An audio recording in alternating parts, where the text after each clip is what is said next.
Leatherface, Norman Bates, Buffalo Bill. Three of the most terrifying characters in horror history. But what if I told you they were all born from the same man? A quiet, lonely farmer from Wisconsin. This is the story of Ed Gein, the man who turned nightmares into reality.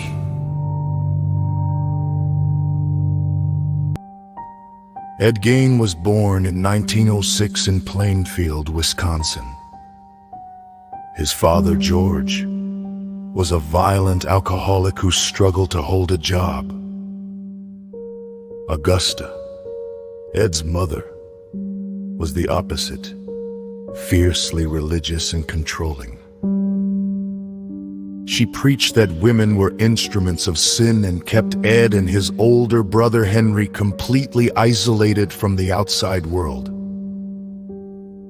They were homeschooled, forbidden to have friends, and spent their childhood working the family farm under Augusta's strict rules. In 1940, George died of heart failure brought on by years of heavy drinking. The family was shaken, but Augusta's hold over Ed only grew stronger. 4 years later, tragedy struck again. While burning brush on the farm, Ed and Henry became separated in the smoke. When Ed led police to Henry's body, they found him lying face down with no burns and strange bruises on his head. Though his death was officially ruled as asphyxiation from smoke, some have speculated that Ed may have had something to do with it. Now, Ed was completely alone with his mother, the only person he had ever truly loved. When Augusta died of a stroke in 1945, Ed's world collapsed. He boarded up most of the rooms in the farmhouse to preserve them like a shrine, leaving himself to live in a single filthy back room. This was the beginning of Ed Gein's descent into darkness.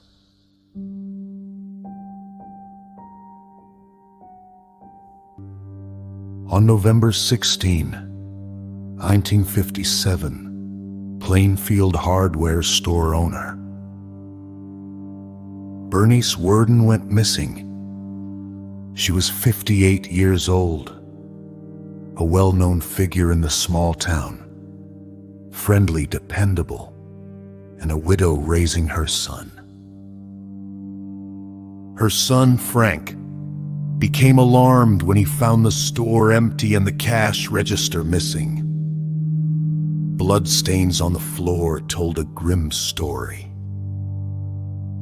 Investigators followed the trail of evidence to a quiet, weather-beaten farmhouse just outside town, the home of Ed Gein.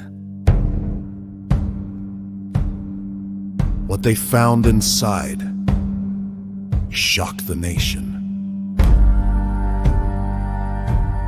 Human skulls turned into bowls, chairs upholstered with human skin, a belt made of nipples, and a horrifying suit of skin stitched together to look like a woman's body. Here, investigators would note an eerie detail. Bernice bore a striking resemblance to Ed's late mother, Augusta. Perhaps another piece of the puzzle in Ed's twisted obsession. The quiet, shy man everyone thought they knew was hiding something out of a nightmare. When questioned, Ed calmly confessed. Many of the body parts came not from murder victims, but from graves he had dug up under the cover of night. He admitted that he would visit cemeteries, dig up women who reminded him of his mother, and take them home to create what he called his woman suit. Psychologists later concluded that Ed wanted to literally step into his mother's skin to become her. This was more than murder. It was obsession, tube ritual. Ed Gein was declared legally insane and unfit for trial in 1958. He was committed to Central State Hospital for the Criminally Insane, where he remained for more than a decade. In 1968, doctors determined he was mentally competent to stand trial. But it was a short one. Ed was found guilty of murder, yet still legally insane, and sent back to Central State for life. By all accounts, he was a quiet, cooperative patient, spending his days doing simple jobs around the hospital. On July 26, 1984, Ed Gein died of cancer at the age of 77. He was buried back in Plainfield, not far from the graves he once robbed, taking with him the darkest secrets of his mind. Ed Gein's crimes horrified America and inspired Hollywood. Alfred Hitchcock turned him into Norman Bates in Psycho, the quiet motel owner with a deadly secret. Tobe Hooper gave us Leatherface in the Texas Chainsaw Massacre, whose screaming chainsaw and mask of human skin terrorized a generation. And Silence of the Lambs introduced Buffalo Bill, who famously said, "It puts the lotion on its skin."